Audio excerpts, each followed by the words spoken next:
గ్రామ పంచాయతీలో మనం డిమాండ్ క్రియేట్ చేస్తాం. మన అమౌంట్ వాటర్ అయితే మాత్రం ఎక్కడ ప్రాబ్లం చేస్తాం. అందులో కూడా నాయకంపల్లి కింద నాచు పట్టింది సార్. పైన కింద వాటర్ పెట్టారు. వాటర్ పెట్టి ట్యాంక్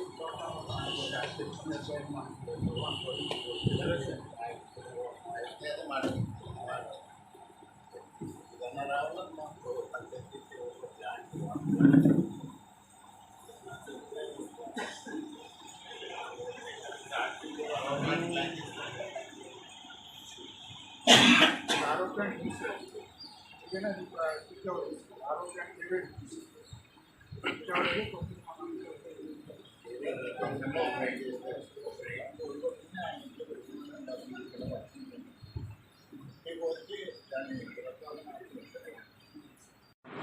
ఉందా బాగా ఉందమ్మా? ఒకసారి దండ దగ్గర నుంచి అయిందా లేకపోతే మామూలుగా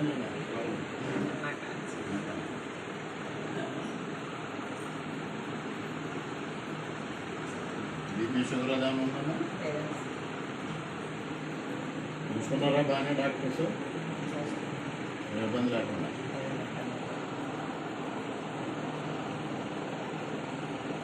అందరూ వచ్చారు. డిమాండ్ వచ్చేదాకా సైతంగా మీ ఊళ్ళోనే ఉన్నారు. ఇష్యూ అందరూ వచ్చి బాగా చేశారు.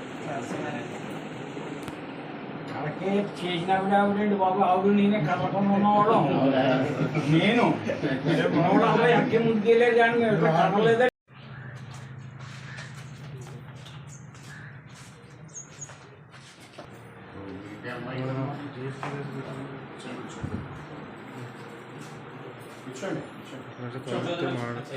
ప్రసాద్ నాకు అయిందండి.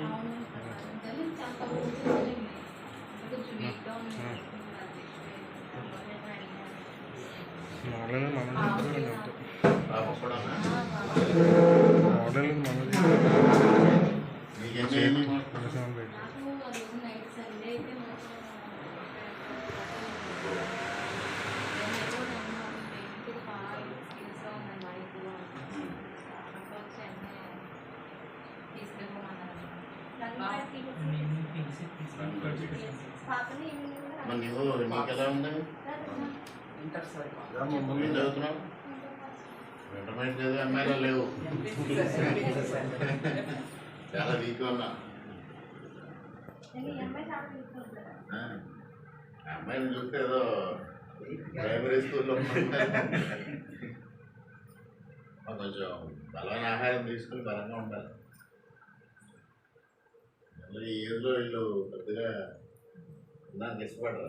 అమ్మాయి కూడా నేను బలవంతంగా పెట్టాను ఫుడ్ ప్రసాదం కదమ్మా తీసుకోండి, లేదంటే ఆ ఫుడ్ అసలు తిందండి. మామూలుగానే మామూలు ఫుడ్ ఇంట్లో ఫుడ్ ఫోర్స్ చేసి పెట్టాలండి. ఆ ప్యాకెట్లో ఇద్దరు తిన్నాం అనమాట. మా బాబు మా అయ్యగారు తిన్నారు, అది వేరే తిన్నారు, వాళ్ళకి ఏం అవ్వలేదు. మేము తిన్న ప్యాకెట్ తేడా వచ్చింది. ఒకే చోట జరిగిందా లేకపోతే మూడు చోట్ల? అంటే ఒక చోట రావి చెట్టు దగ్గర పంచిపెట్టిన కాస్ట్ అండి అదే బాగానే ఉందికమ్మా, బాగానే చేశారు కాబట్టి. మేమైతే ఇక్కడ ఉన్న డాక్టర్తో చేయించుకుని ఉండిపోయామండి, అలా ఇంట్లో పడుకుని ఉండిపోయాం నీరసంగా ఉంది. వెంటనే రాకపోతే మేము వెళ్ళకపోతున్నాం నిజంగానే. మొత్తం స్టాఫ్ సార్లు అందరూ వచ్చి వెంటనే రెస్పాండ్ అయ్యారు. ఇవాళ ఏం చేస్తారు? అది డైలీ సెంటర్ అండి, అలాగే నమస్కారం. అమ్మపేట మండలం కోటపాడు గ్రామంలో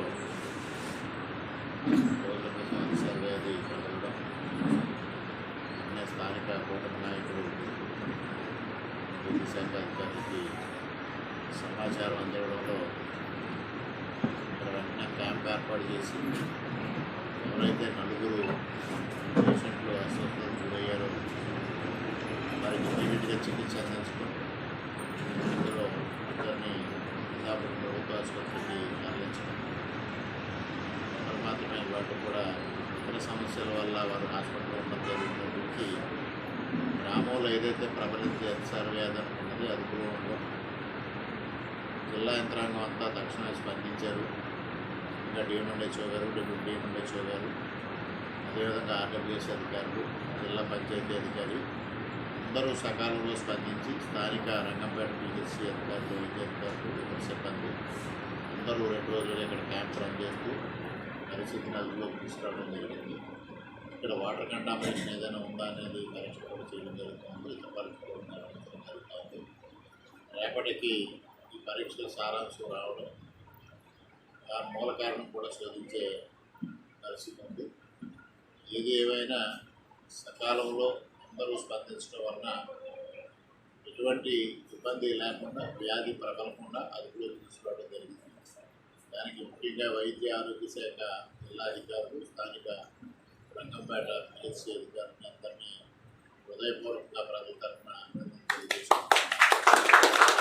సకాలంలో పరిస్థితిని గుర్తించి ఈ సమస్యని అధికారుల దృష్టికి తీసుకెళ్లిన కూటమి నాయకులు, స్థానికంగా ముఖ్యమంత్రి ఎవరైతే పౌరహిత్యం చేస్తూ ఉన్నారో వారందరూ సకాలంలో గుర్తించి దాని సమాచారం ఇవ్వడంతో వైద్య అధికారులు కూడా అప్రమత్తం అవడానికి కారణమైంది. దానికి వారిని కూడా హృదయపూర్వకంగా అభినందిస్తాము. ప్రకారంగా మనం చూస్తా ఉన్నాం, రంగంపేట మండలంలో ఇది 3వసారి. 3 సార్లు కూడా వైద్య అధికారులు చాలా అప్రమత్తమై క్యాంప్ రన్ చేయడం ద్వారా, అదేవిధంగా ఇటీవల కాలంలో పెద్దగా ప్రతి గ్రామంలోని కూడా జ్వరాలు ఎక్కువగా ఉండటం కూడా జరుగుతాయి. వాతావరణ మార్పులు ఎన్నిటి వల్ల జ్వరాలు అధికంగా ఉంటాయి. జ్వరాలకు సంబంధించి కూడా పిహెచ్సి స్థాయిలో ప్రతి పిహెచ్సి నుంచి కూడా క్యాంపులు రన్ చేస్తూ మరి సకాలంలో మందులు ఇస్తూ వైద్యం చికిత్స అందిస్తూ సత్వరమైన చర్యలు తీసుకోవడం జరుగుతుంది. ఇవాళ కూటమి ప్రభుత్వం అధికారంలోకి వచ్చిన తర్వాత ముఖ్యంగా అందరికీ ఆరోగ్యం అందించాలి అనే లక్ష్యంతోనే పనిచేయడం జరుగుతుంది. గతంలో లేని విధంగా ఇవాళ ప్రాథమిక ఆరోగ్య కేంద్రాలు కానీ, సిహెచ్సిలు కానీ, ఏరియా ఆసుపత్రులు కానీ అన్ని విధాలుగా బలోపేతం చేసి సకాలంలో వైద్యం అందించడం కోసం ప్రభుత్వం తీవ్రంగా కృషి చేయడం జరుగుతుంది. ముఖ్యంగా ఈ కోటపాడు గ్రామంలో జరిగిన ఈ సంఘటనకు సంబంధించి అప్రమత్తంగా వ్యవహరించిన కూటమి నాయకులకు, వైద్య ఆరోగ్య శాఖ అధికారులకు, పంచాయతీరాజ్, ఆర్డబ్ల్యూఎస్, అదేవిధంగా పుట్టిన సూచనలు కూడా ఇక్కడే ఉండడం జరిగింది. అందరికీ హృదయపూర్వకంగా మరొక వారు కృతజ్ఞతలు, అభినందనలు తెలియజేస్తున్నాను.